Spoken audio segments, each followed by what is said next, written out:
साथियों, दो बातें रख के मैं मुख्य अतिथि जी को आपके बीच में आमंत्रित करूंगा कि ओबीसी ब्रिगेड ने और दूसरे संगठनों ने 8 मार्च को इसी कुमार धर्मशाला में एक मीटिंग की थी और उसमें फैसला किया था कि या तो 25 अप्रैल तक सरकार एचपीएससी के इन पीड़ित अभ्यर्थियों को ज्वाइनिंग दे दे, न तो 25 अप्रैल से हम इस हरियाणा प्रदेश में जन जागरण यात्रा निकालने का काम करेंगे। सरकार तो मानी नहीं, पर पूरे इस ओबीसी ब्रिगेड के प्रदेश अध्यक्ष माननीय राजेंद्र तंवर जी के नेतृत्व में आप लोगों ने वो यात्रा निकाली और 20 मई को बहुत ही भारी संख्या में जबरदस्त आपने एचपीएससी के चेयरमैन का घेराव करने का काम किया। आप लोगों की गिरफ्तारियां हुई, लाठीचार्ज हुआ और उस खबर को जिसको अखबार नहीं छाप रहे थे, मीडिया नहीं उठा रहा था, उसमें अखबारों में पहले पेज पर वो खबर छपी। मीडिया ने उस खबर को हेडलाइन बनाया, ये आप लोगों की जीत है। और एक साथी हमारे बीच में, कई साथी बोल के गए थे, जींद में चौधरी देवीलाल जी ने रैली की तो सत्ता हासिल की, चौधरी बंसीलाल ने रैली की तो सत्ता हासिल की। भाई हम तो वो तो एक के बार आए होंगे, हम तो दूसरी बार आ गए ना। आज 31 मई है भैया, तो इन बालकाती ज्वाइनिंग दे दे, न तो इस सरकार ने रहना हम भी नहीं देंगे। और भाई जो भाई ये कह रहे थे ना सत्ता की लड़ाई लड़ो, इतना क्यों तो गाजा मचा रहे हो, वो भी काम कर लियो। ये जो बालक है, पीएचडी है, एमएससी है, एएमओ है, ये को ठाली बैठेंगे के? जब सरकार जवानी नहीं देगी तो ये क्या करेंगे? सरकार चलाओगे ना। और तो वो ऐलान भी आप बाद में कर लेना, इस चीन की धरती से वो ऐलान करेंगे हमें। और अब मैं आपके बीच में आगे क्या करना है, इस आंदोलन को किस तरीके से चलाना है और क्या क्या रणनीति रहेगी सरकार को बैकफुट पर लाने के लिए, उसकी घोषणा अब कुछ ही अक्षरों में होगी। उससे पहले मैं आमंत्रित करता हूं आज की सभा के मुख्य अतिथि और ओबीसी ब्रिगेड जन जागरण यात्रा के प्रदेश संयोजक माननीय राजेंद्र तंवर जी का स्वागत करें।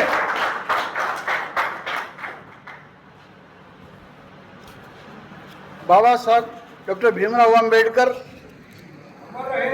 महात्मा ज्योतिबा राव फुल्ले के चरणों में नमन करता हुआ आज इस ओबीसी एससी की बुद्धिजीवियों की मीटिंग में यहाँ आए हुए साथियों, मेरी बेटी, मैं सबको प्रणाम करता हूँ।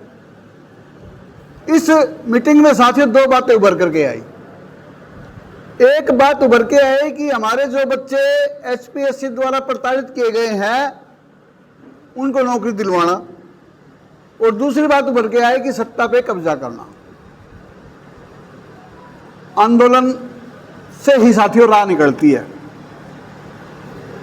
और मैं बुरा मत मानना, हमारे कुछ साथी जो बैकवर्ड क्लास को डिमोरलाइज करते हैं कि इन्होंने कुछ नहीं किया, साथियों लड़ाइयां तो उन्होंने भी लड़ी होंगी।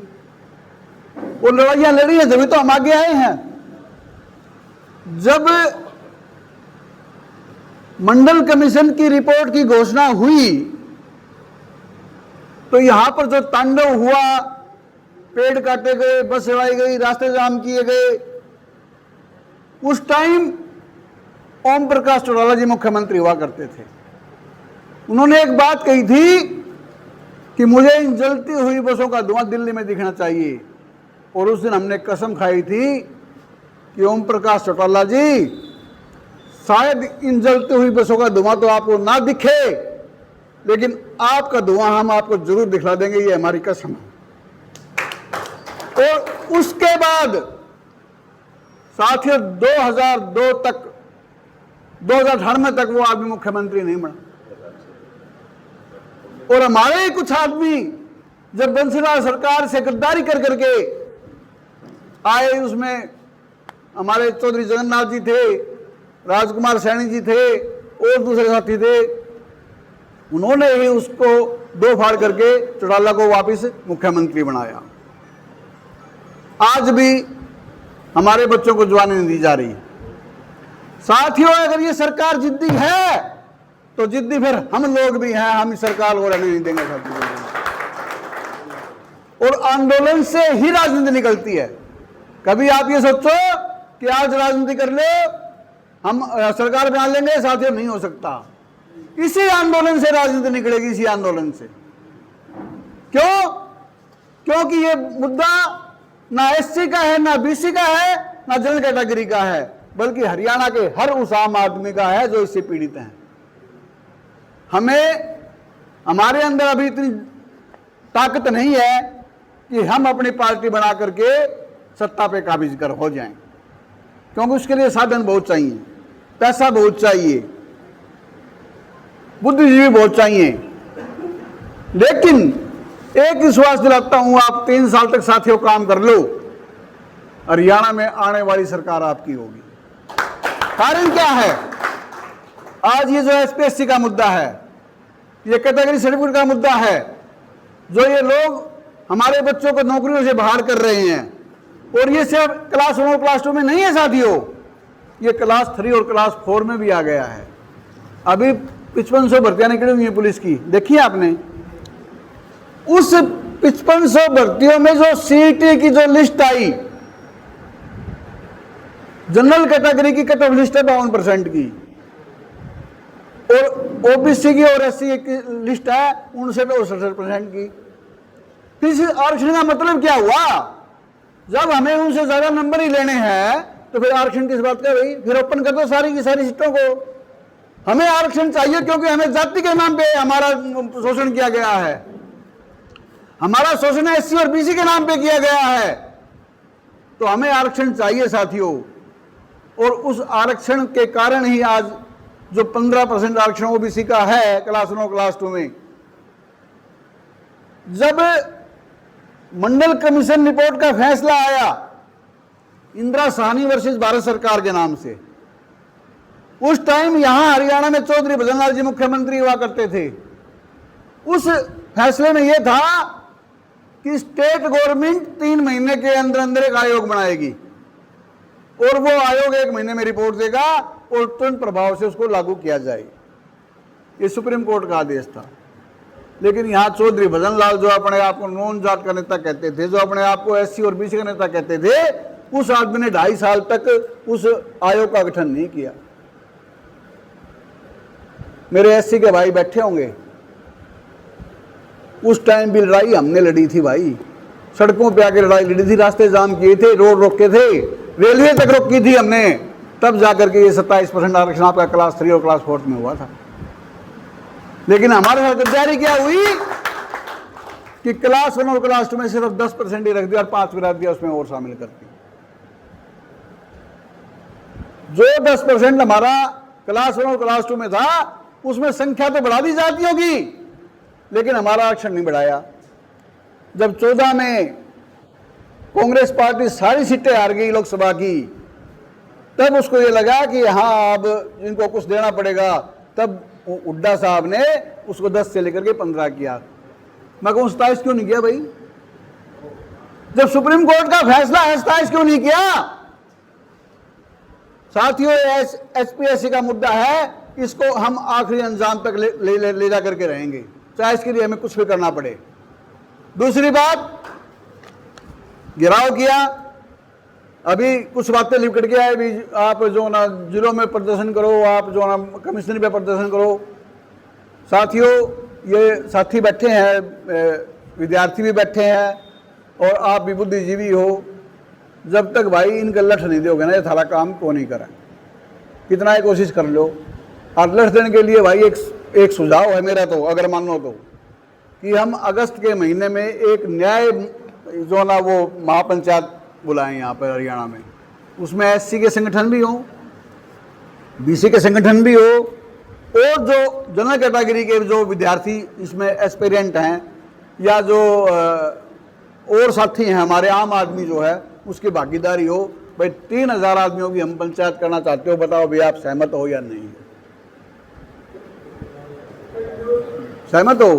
दूसरी बात भाई, इन 3 महीने के दौरान हम डिस्ट्रिक्ट हेडक्वार्टर पे भी और कमिश्नरी लेवल पे भी आंदोलन करेंगे, ज्ञापन देंगे, धरना प्रदर्शन करेंगे और सेमिनार भी करेंगे और कैडर कैंप भी लगाएंगे। लेकिन मैं आप लोगों से साथियों एक वादा लेना चाहता हूं कि जो आदमी यहाँ पर बैठे हैं, एक आदमी कम से कम 5 गांव को कवर करेगा इन 3 महीने से पहले। बोलो भाई, है हिम्मत? बताओ, 8 आगे बताओ। 5 आदमी, 5 गांव एक आदमी कवर करेगा और उन 5 गांव में मीटिंग करवाएगा एक आदमी, और 200 गांव हम छाटेंगे भाई, जहां कंपल्सरी 10-10 आदमी वहां से आस के 3000 आदमियों की एक महापंचायत करके साथियों हम इस आंदोलन को और धार देंगे और इसी आंदोलन से राजनीति निकलेगी भाई। आप कहते रहो राजनीति कर लो, राजनीति कर लो, आज तक क्यों नहीं की भाई? क्यों नहीं किया आज तक? राजनीति का एक सिद्धांत है साथियों, जब आपकी गाड़ी चलती है ना तभी दूसरे लोग जुड़ते हैं आपके साथ, नहीं आपके साथ कोई नहीं जुड़ेगा भाई। आज एससीबीसी के आप गाड़ी चला दो, ये सारे जो जनरल कैटेगरी के आदमी बैठे हैं ये सारे के सारे आ जाएंगे आपके पास, क्योंकि सबको वोट चाहिए, वोट आपके पास है, वोट तो सबको चाहिए और वोट आपके पास है। तो मैं तो ये कहूँगा भाई, पहले इस मुद्दे पर ध्यान दो। एचपीएससी का जो मुद्दा है, जो 35% का क्राइटेरिया है, जो आपका कैटेगरी सर्टिफिकेट का मसला है, इसमें 1482 बच्चे तो हैं ओबीसी के और 1250 बच्चे हैं एससी और डीएससी के। अगर ये बच्चे हमारी नौकरी लग जाती हैं तो, क्योंकि इनको समझ में अभी आया ना हम ओबीसी हैं, इनको पहले पता नहीं था कि हम ओबीसी हैं, इनको समझ में अभी आया कि हम ओबीसी हैं, तो ये आपका काम भी करेंगे, आपका भविष्य भी संवारेंगे। और एससी तो भाई जागरूक है भाई, लेकिन मैं ये कहना चाहूँगा, हाथ जोड़ के मेरे पास ना है कि आप ओबीसी को डिमोरलाइज ना करो, उसको ये कहो कि हम आपके साथ हैं, आप आगे बढ़ो, ठीक है ना? ये ना कहो कि भाई ये सो रहे हैं, ये फलाना कर रहे हैं, क्योंकि उससे आदमी डिमोरलाइज होता है। तो मैं तो एक बात कहूँगा भाई, अपनी पंचायत की तैयारी करो। शास्त्री जी, आप बुद्धिजीवी हो, मेहनती हो, आप जो ना जिन जिले को इसको अच्छी तरह से संभाल सकते हो उसको संभालो।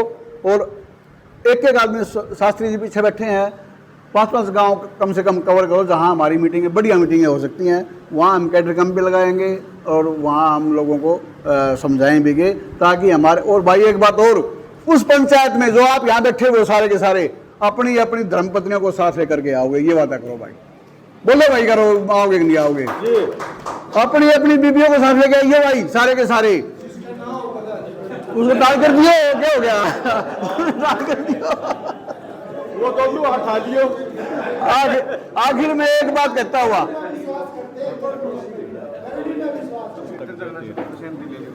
अरे भाई जसविंदर बैठा है, यो विकास बैठा है, गुरमेल बैठा है, अजय बैठा है, भाई अपना अशोक बैठे हैं, सारे बैठे हैं, अपना अभिषेक जी बैठे हैं भाई। इस धरने को आपने कहाँ शूट करना है? बोलो, कुरुक्षेत्र करना है या करनाल करना है? हम तो कर लें, जड़े सारे सहमति देंगे जो बैठे हैं। बोलो भाई, तुम सहमत हो गए सारे?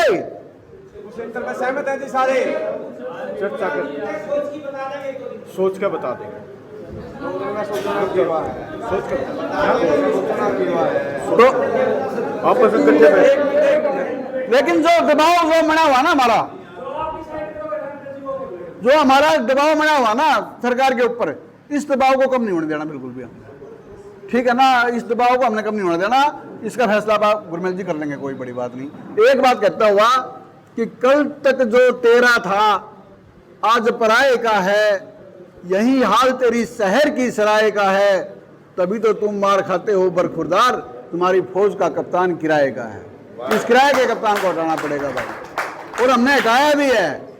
जब चौधरी भजनलाल ने हमारी बात नहीं मानी भाई तो बैकवर्ड क्लास के लोगों ने शेड्यूल कास्ट के साथियों को साथ लेकर के लेबर पार्टी का निर्माण किया और 9 सीटें हमने चौधरी भजन लाल को 9 सीटों पे हराया और हम 4.5% वोट लेकर के 43 सीटों पे हम लोग लेकर के गए साथियों। ये छोटी बात नहीं है। हमारा समाज इकट्ठा हो सकता है, लेकिन इनको समझाने वाला तो हो, उसको गांव में जाकर के मीटिंग करने वाला तो हो। आज तक हमारे किसी भी नेता ने ऐसा काम नहीं किया। हम हरियाणा का कोई गांव नहीं छोड़ेंगे जहां हम ना पहुंच सके। धन्यवाद। जय भीम।